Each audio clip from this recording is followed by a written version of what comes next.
Добрый день, это Крым Реалии, меня зовут Сергей Макрушин.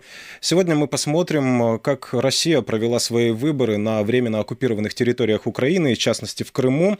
Со времен начала войны России против Украины, фактического начала, то есть так называемого референдума 2014 года, позиция Украины и большей части государств-участников ООН по голосованиям на оккупированных Россией территориях неизменна. Они незаконны и не могут быть признаны. Поговорим сегодня о том, что пытается продемонстрировать этими избирательными мероприятиями Россия и верит ли в конкуренцию и значимость голоса на таких так называемых выборах участники этого процесса. Электоральные мероприятия в Крыму на этот раз в целом длились более недели. Стартовало так называемое голосование 1 сентября на экстерриториальных участках, которые были созданы для жителей украинских территорий, оккупированных российской армией с 2022 года. Это голосование длилось с 1 по 4 сентября. Вот вторым этапом стал так называемый единый день голосования, который на самом деле длился 3 дня. С 8 по 9 сентября в Крыму довыбирали депутата Государственной Думы России от 19-го округа. Участки были открыты в Симферополе и Симферопольском районе, Ялте, Феодосии, Судаке, Алуште, Бахчисарайском и Белогорском районах. Начнем наш разговор с Эскендером Бариевым, главой Крымско-татарского ресурсного центра, членом Меджлиса крымско-татарского народа. Эскендер, добрый день. Добрый день. Насколько вы следили за этими так называемыми выборами в Крыму? Вот на ваш взгляд, была ли заметна какая-то политическая борьба, политическая конкуренция? Было ли похоже, что в Крыму проходит какое-то голосование? Ну, я бы сказал, там не столько борьба была в виде политической конкуренции, насколько борьба была за самих избирателей, для того, чтобы они пришли на избирательные участки. И действительно, вот я слушал в вашем репортаже, здесь основные действия происходили 8, 9, 10, и действительно они проводились не везде, не по всему Крыму или даже не по всем районам города Симферополя. Но мы можем сказать о следующем или сделать выводы следующие. Первый вывод. Первый вывод то, что явка была очень низкая. И, соответственно, они пытались сделать все, чтобы каким-то образом повысить эту явку. Второй вывод о том, что люди, которые шли на выборы, это были в основном люди, которые зависят от бюджета, то есть от финансирования и работают там в муниципальных или государственных учреждениях. Там даже это могут быть детские сады, там больницы, там школы и так далее. И третье, на что я хотел бы обратить внимание, это то, что на выборы, когда шли, то данные представители муниципальных там учреждений и государственных, то они обязаны были отчитаться о своем присутствии. И вот тут я хотел бы показать несколько таких историй. Ну, первая история, когда сотруднику там того или иного учреждения поручают идти голосовать, и, соответственно, он в обязательном порядке должен сделать фотографию, прислать, как он бросает бюллетень в урну, или сам бюллетень, как он проголосовал. Это первый вариант. Второй вариант, когда контролирует полностью участие на выборах, и при всем том человек, который идет на выборы. У нас проблемы со связью, работаем в прямом эфире. Я напоминаю, что каждый вторник мы с вами здесь встречаемся в прямом эфире. И говорят, что вернулся Эскендер Бариев к нам в эфир. Эскендер, давайте вот продолжим. И, возможно, вот следующий сюжет, который мы раскроем, он углубит вот то направление нашего разговора, которое уже есть. На многих российских телеканалах бесплатное время, которое выделялось для политических дебатов, осталось невостребованным, и даже некоторые эфиры посрывались. Но в Крыму кандидаты в такие эфиры приходили. Один из наиболее активных участников, Степан Кискин, неоднократно высказывал претензии к организации процесса. И вот одна из основных. Кандидат от «Единой России», он заранее называет его победителем, дебаты эти игнорировал. Давайте послушаем господина Кискина. Вот сейчас спикер огласила присутствующих, отсутствующих. И, как всегда, у нас от «Единой России» мистер Икс, так сказать,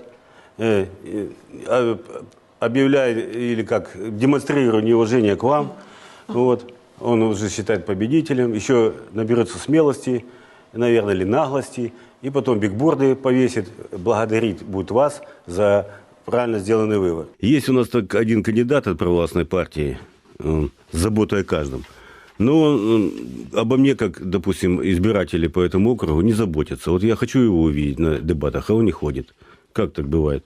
Ну, значит, и мало того, еще этот наш победитель потом не уважает всех избирателей, всех нас, крымчан. Не уважает, не ходит на дебаты. Ладно, нас, кандидатов, а избирателей. Ведущий наш Александр начал наше мероприятие сегодня с того, что отметил отсутствие, постоянное отсутствие, уже должен сказать, кандидата от «Единой России». Это неуважение, игнорирование избирателей. И выглядит это как-то некрасиво и даже аморально. Это то, что касается бесплатного времени, там, где можно столкнуться с оппонентами. На сайте подконтрольного России телеканала «Крым-24» мы нашли объявление о жеребьевке платного эфирного времени для политической агитации в эфире этого канала и в эфире канала «Симферополь-24». И там же доступен график уже распределения платного эфирного времени на политическую агитацию. Вот в этом графике значится только один кандидат из 5 заявленных на вот эти прошедшие так называемые выборы. Единорос, который не ходил на бесплатные дебаты, Юрий Нестеренко. И вот в итоге Юрий Нестеренко был назван победителем. По информации главы Российской избирательной комиссии Крыма Михаила Малышева, он набрал 68%. Из-за него якобы удалось мобилизовать, проголосовать 97 тысяч человек. А вот Степан Кискин, такой активный участник дебатов, он набрал чуть менее 7,5%. Вот как бы вы охарактеризовали эту ситуацию? В первую очередь мы же понимаем ситуацию в России, и единороссы, они напрямую связаны с президентом Российской Федерации, и таким образом мы видим, насколько они влияют на эти процессы. Во-вторых, мы же, когда говорим вообще об избирательном процессе в Российской Федерации, то это, скажем, большой сценарий тех выборов, где могут пройти только партия власти и, скажем, те партии, которые находятся рядом при власти, скажем так. Ну, такие как ЛДПР, например. И поэтому мы на протяжении всего этого времени отслеживали и наблюдали то, что действительно только представители только те кандидаты, которые идут по спискам от единороссов, у них, ну, скажем, шанс выиграть эти выборы. Поэтому, когда мы говорим про Нестеренко, по сути дела, там уже вопрос решенный. И то, как проходят выборы и как проводятся фальсификации, то мы это понимаем. Поэтому я еще раз хочу повториться о том, что они больше проводили не борьбу внутриполитическую между партиями избирательными, а проводили борьбу за избирателя, чтобы хотя бы продемонстрировать легитимность выборов. Ну вот названные цифры по явке, это 28%, это, в принципе, такой традиционный показатель для вот этих так называемых выборов, которые Россия проводит периодически на территории оккупированного Крыма. Но есть и свидетельства бойкотирования российских выборов. Движение «Жовта стрічка» опубликовало новые кадры из Крыма, мы их сейчас можем посмотреть, где, в частности, жгут агитационную продукцию упомянутого нами сегодня единоросса. Насколько сильным может быть вот это восприятие, могут ли быть искажены показатели явки в Крыму, ведь военное, по сути, время, она перед нами предстает такой же, как и в относительно спокойные годы? Ну, смотрите, если верить оккупационным СМИ и оккупационным нарративам, то они больше говорят о том, что это связано с тем, что это выборы, что это не основные выборы, и поэтому на таких выборах не очень активно участвуют избиратели.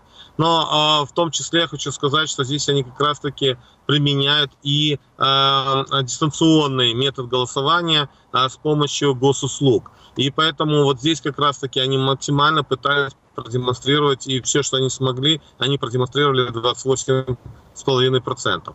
Что касается вот самого вот протестного, то, что есть или создается посыл о протестном каком-то движении и протестных таких направлениях, это хорошо.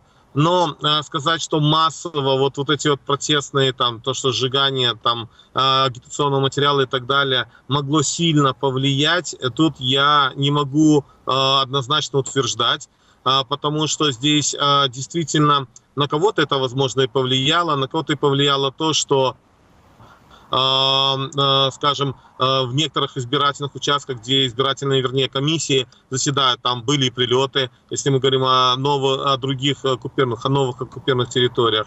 Но здесь в целом я бы сказал, что, ну, наверное, само безразличие людей и, скорее всего, недовольство тем, что на самом деле происходит, потому что здесь больше людей сейчас волнует то, что пропал дизель в Крыму, то, что подорожало топливо, бензин, и причем его разнообразие такое невеликое, небольшое, то, что подорожали продукты питания, я думаю, это все больше отражается на том, какая активность может быть у избирателей. Поэтому, и кроме того, здесь же важно в этом плане, вот на протяжении всех этих лет мы целенаправленно больше давали посылы на то, что просто нужно игнорировать эти выборы и стараться не ходить на них. Благодарю вас за комментарий. Напомню, что с нами на связи был Эскендер Бариев, глава Крымско-татарского ресурсного центра, член Меджлиса крымско-татарского народа.